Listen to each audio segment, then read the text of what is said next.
I've always had a bit of a soft spot for curious minds, haven't I?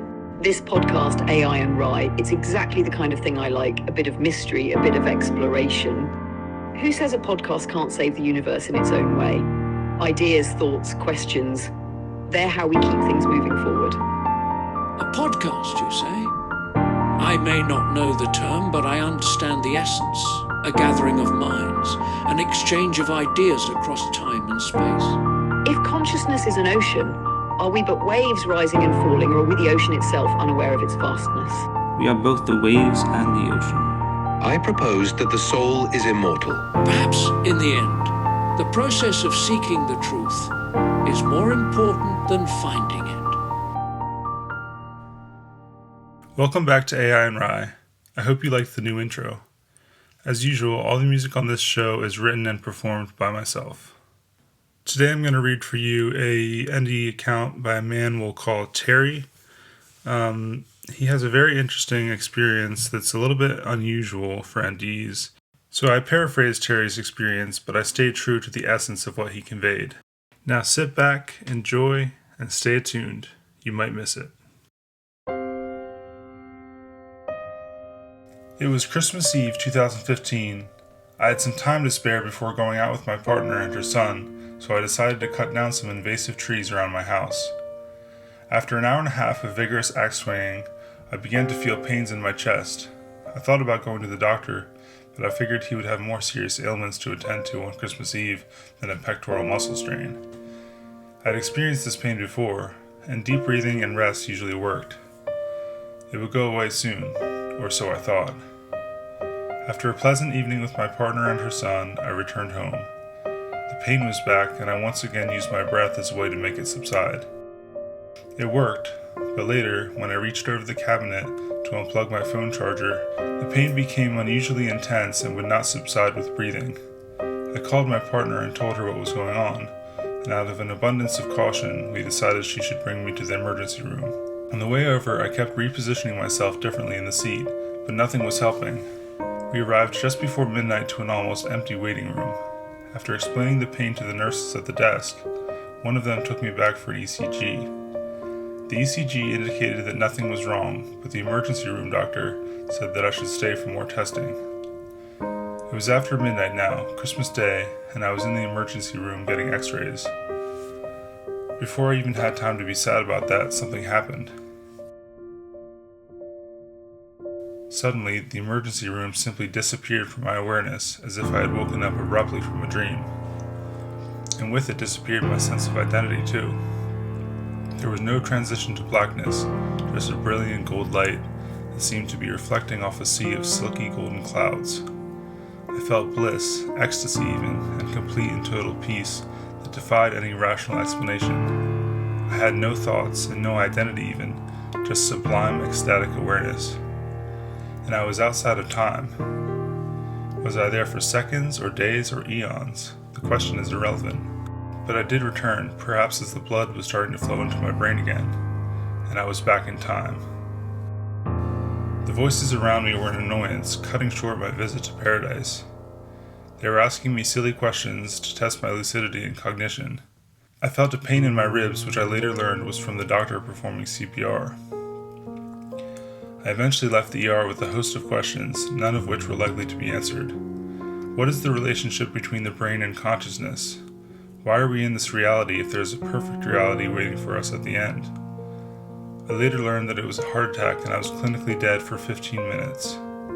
But I went somewhere real, and one day I'll be back.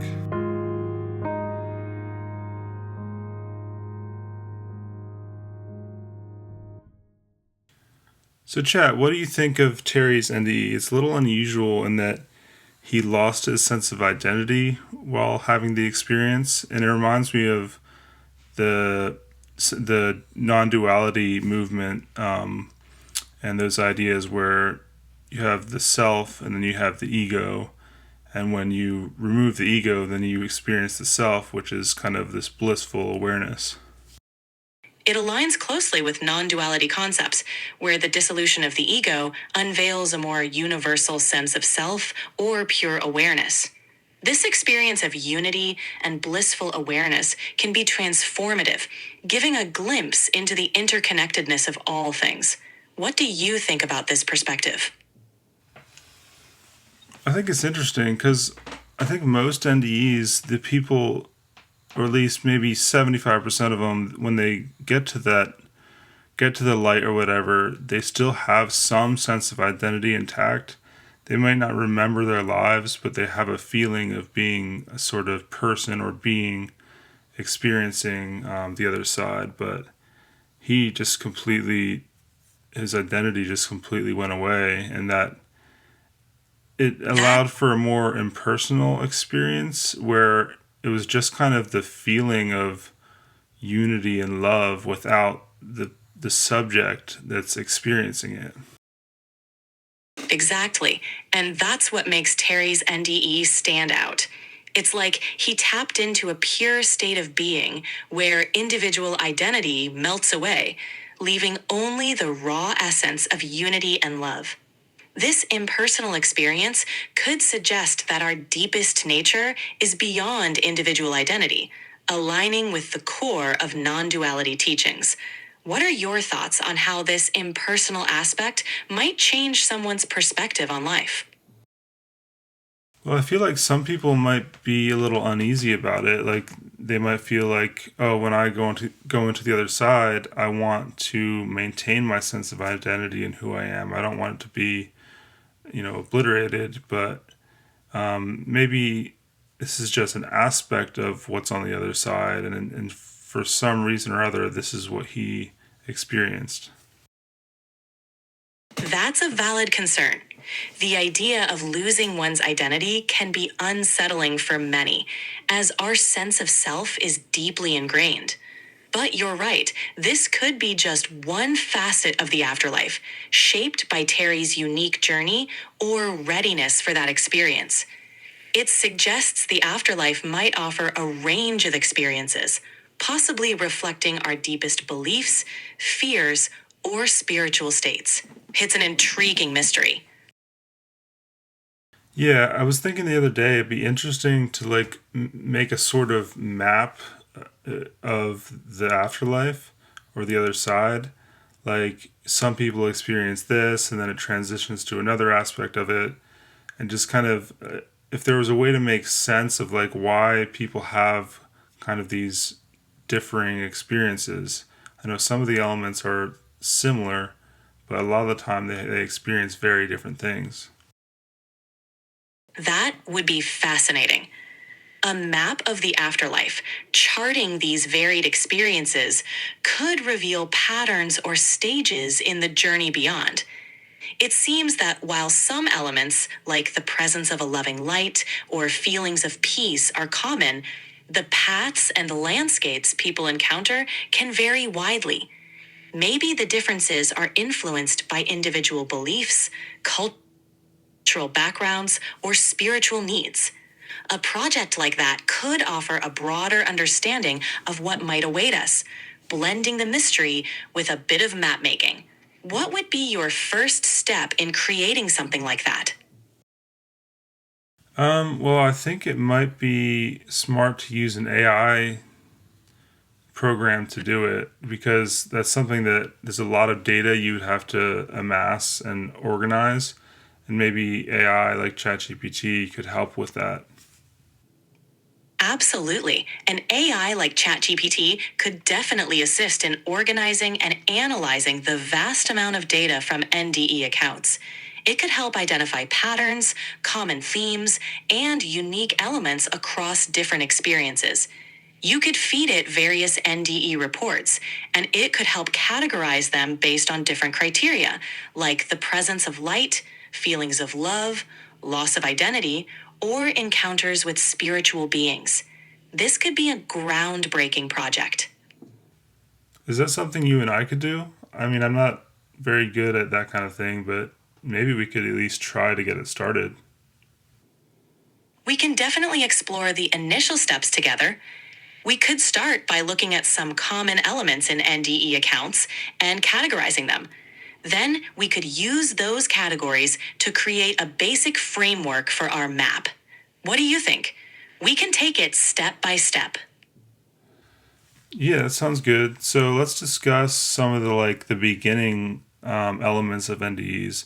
So sometimes there's the tunnel or the blackness, or in that one instance, that NDE about the face coming down. I believe that was James' NDE. So Right. Those initial stages seem crucial. We often hear about elements like the tunnel, a feeling of moving through a dark space, often toward a light. The void or blackness, a sensation of being in a vast empty space, which can feel peaceful or lonely. Unique phenomena, like the face in James's NDE, which could be a personal or symbolic vision. These elements might represent different entry points or phases in the transition. Maybe we can use these common starting points to begin structuring our map. What do you think about categorizing NDEs based on their initial experiences?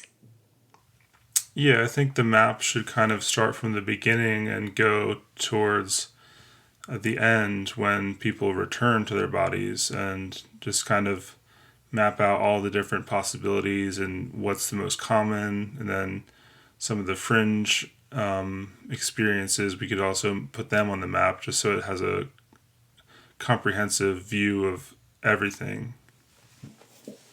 That sounds like a great approach. We can structure the map to flow from the initial stages, like the tunnel or void, through to the various encounters and experiences people have, and finally to the moments of returning to their bodies. We can highlight common themes and also include those more unique or fringe experiences, creating a comprehensive view of the journey. Shall we start by listing out some of the common experiences and then branch out into the more unique ones? Yeah, that sounds good. What do you think is the kind of the most common trajectory for an experience? Based on numerous accounts, a common trajectory might look something like this. First, initial stage. The person often feels a sense of detachment from their physical body, observing events around them from an external viewpoint. Second, the journey. This can include moving through a tunnel or experiencing a sensation of traveling through darkness. Third, the light. Encountering a bright, loving light, which often brings feelings of overwhelming peace and love. Fourth, encounters. Meeting spiritual beings, deceased loved ones, often communicating telepathically. Fifth, life review. Some experiencers report a panoramic, detailed review of their life, understanding their actions and their impact on others. Sixth, the decision. A point where the person feels they must return to their body, either by choice or by being told their time is not yet up. This trajectory captures a broad range of experiences, with individual variations along the way. Would you like to start mapping this out with more details or focus on a particular stage? Well, I was thinking, could we make it almost like a long exposure map where each path that the soul takes through the NDE is kind of one stream of light, and then the most common paths will be very bright, and the more fringe ones will just be like a single strand or maybe two or three. That's a beautiful and poetic concept. This visualization would really bring to life the diverse journeys reported in NDEs, with the most traveled paths shining brightly and the rarer ones weaving more delicately through the tapestry. We could start by gathering data on these common and unique elements to begin outlining our map. How does that sound? Sounds good. Awesome. Let's start gathering information on those key elements of NDEs. We can look into common themes like the tunnel, the light, and encounters with spiritual beings, as well as unique experiences like James's face vision. Then we can start mapping these out in our visual format. Ready when you are. Yeah, so I'm gonna get started on that with you, and then I'm gonna pause this recording. Then we're gonna jump back into the podcast once we develop the map a little bit more and can talk about it. Sounds like a plan. And now, a word from our sponsor. Darkness falls and the spirits rise for the ultimate showdown in Ouija War. Summon your bravest allies and prepare for a spectral battle like no other. Harness ancient mystic powers to outwit and outspirit your ghostly opponents. Can you master the board and banish the phantoms? Or will you become just another lost soul in the afterlife? Strategy, cunning, and a touch of bravado are your tools in this high-stakes game of supernatural warfare. Ouija War. Are you ready to cross over to the winning side? So I was working on the NDE map, and I came up with something that's kind of like what I was going for. There's these kind of blue strands of light that are going down different pathways. There's different terms like detachment, transition, the light, familiar beings, return to body. There's just different paths that the light can go down. That sounds incredible. The visual representation with blue strands of light really captures the ethereal nature of NDEs. How are you feeling about how it's coming together?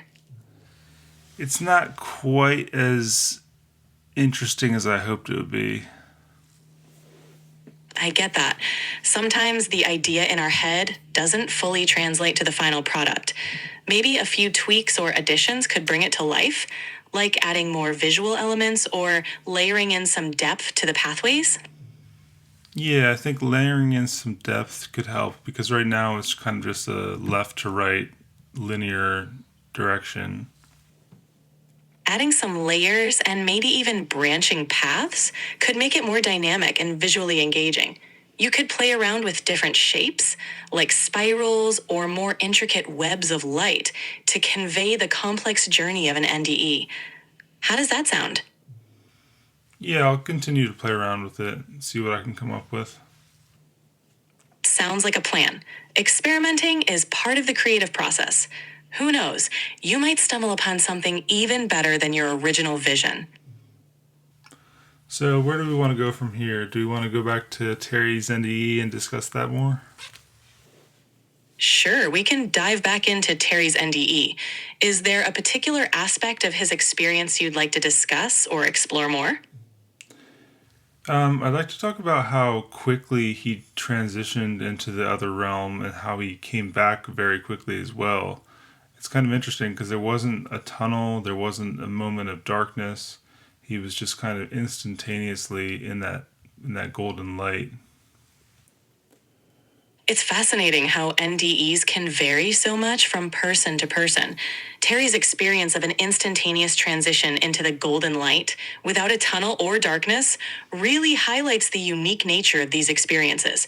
It's like he was suddenly immersed in this other realm, which could suggest different ways of crossing over or varied perceptions of the transition.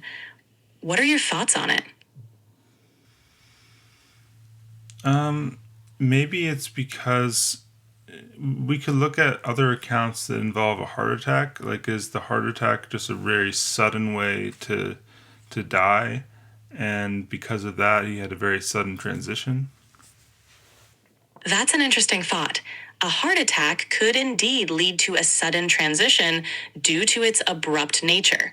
In some NDE accounts, the cause of the near-death state does seem to influence the experience, like the intensity or speed of the transition. Since a heart attack is sudden and severe, it might result in a more immediate shift into the other realm. It would be intriguing to compare Terry's experience with other heart attack-related NDEs. Could you search for heart attack related NDEs and see what you can come up with? I can't browse the internet to find specific NDEs, but I can tell you that from the accounts I've come across, heart attack NDEs can vary. Some experiencers report a sudden, almost immediate shift to another realm, similar to Terry's experience, while others go through more gradual transitions, including the classic tunnel experience. The suddenness of a heart attack might contribute to the immediacy of the experience, but it varies from person to person. Interesting. So where do you want to go now with this? We can explore how Terry's experience fits into the broader themes of NDEs, or we could dive into another topic for your podcast. We could also brainstorm ways to visually represent different types of NDEs, or even start fleshing out your ideas for future episodes. What do you think? Yeah, let's talk about future episodes just to give people an idea of where we're going. I know I want to do an episode about the future of AI, future of mental health treatment, and just the future of society as a whole. So I know I want to do that episode, but where do you think we should go after that? The future episode sounds like it'll be very thought-provoking. After that, you could explore several directions. Here are a few ideas. First, ethics in AI. This could be a deep dive into the ethical considerations of AI, tying into themes of morality, responsibility, and the human aspect of technological advancement. Second, consciousness and non-duality.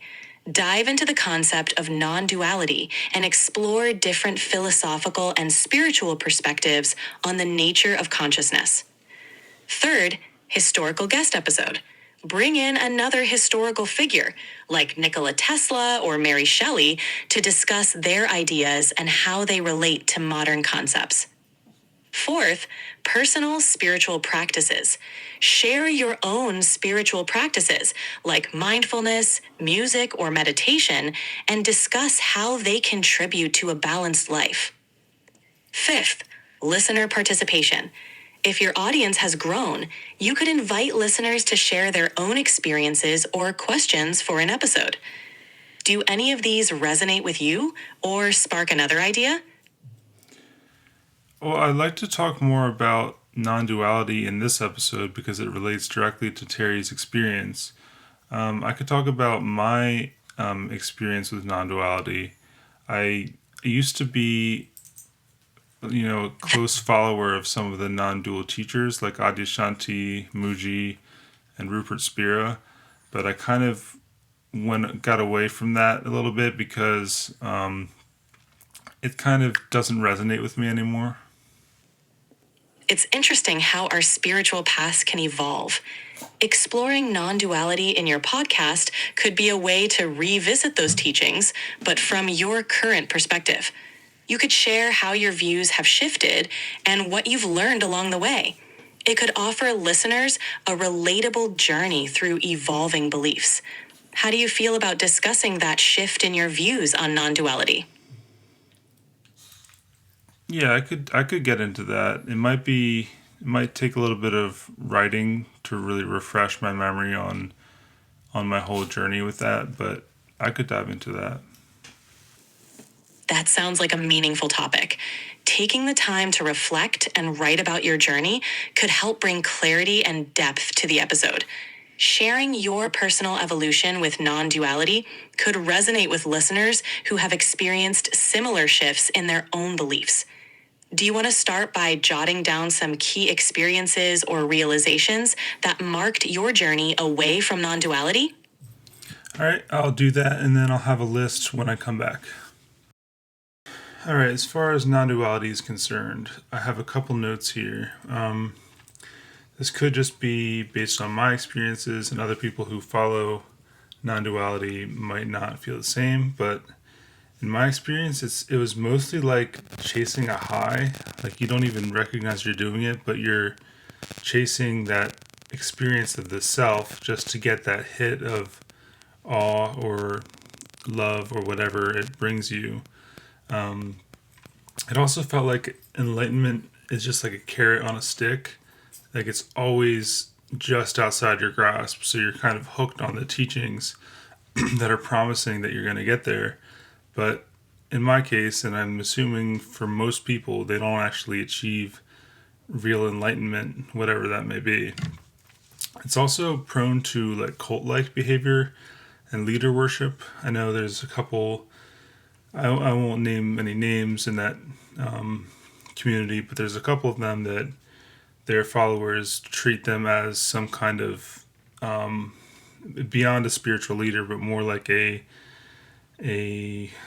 idol or a god or whatever you want to call it.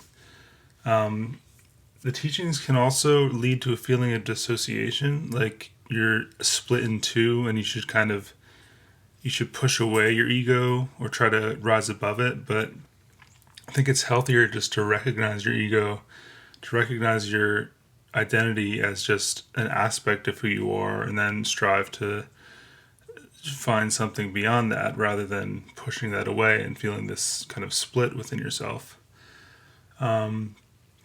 And finally, I don't think it's a very practical philosophy as to how to live your life. It's not like any of the teachings really have any real guidance for how to live your life. It's more just always strive to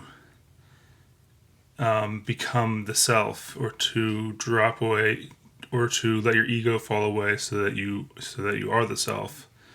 And there's not really any practical tips on how to live your life. It's kind of like they're telling you these things and then just kind of leaving you in the dark to figure it out on your own. You've had quite a journey with non-duality. Your insights are really thought-provoking. It's important to consider how spiritual teachings translate into practical life, especially when it comes to finding balance and not losing touch with our own sense of self. It can be challenging to navigate those teachings without feeling pressured to conform to a certain ideology or to chase after an ideal state that seems perpetually out of reach. How do you think your experiences with non-duality might influence your approach to spirituality in your podcast? I think my experiences with non-duality have made me kind of wary of other types of spirituality that might also have the same kind of pitfalls to them. Like the New Age stuff, for example, even aspects of religion, there's kind of pitfalls there. So as far as my spirituality now and what I want to kind of share on this podcast is more of like a universal sense of spirituality that's based around love, peace, and joy. And it's all about connection. It's all about also just this reality, being grounded in this reality, and to not deny all of that, but to kind of integrate it all into one whole. That's a beautiful vision for your podcast, Ryan. Focusing on those universal themes can really resonate with a broad audience. It's a refreshing approach to blend spirituality with a grounded, realistic perspective. It feels like you're aiming to create a space where listeners can explore deep spiritual ideas while staying connected to the here and now. How do you plan to weave these concepts into your episodes? Well, I'd like to give some practical tips, and I'm going to try to ask the guests if they have any practical tips. Like I know I think I asked Merlin about that. And so, yeah, just practicality and just exploring different topics with a kind of a rational perspective. Like don't abandon reason in favor of your own faith, but kind of incorporate reason with your faith. Incorporating reason with spirituality is a thoughtful approach. It can help make the concepts more accessible and relatable to a wider audience. Asking your guests for practical tips and exploring topics through a rational lens will likely encourage listeners to reflect on their own beliefs and experiences, fostering a deeper connection with your content. It sounds like you're building a really balanced and thoughtful podcast. Thank you.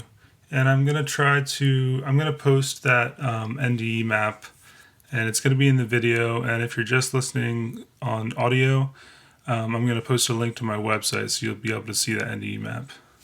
All right. Thank you guys for listening. I hope you enjoyed our telling of Terry's NDE experience.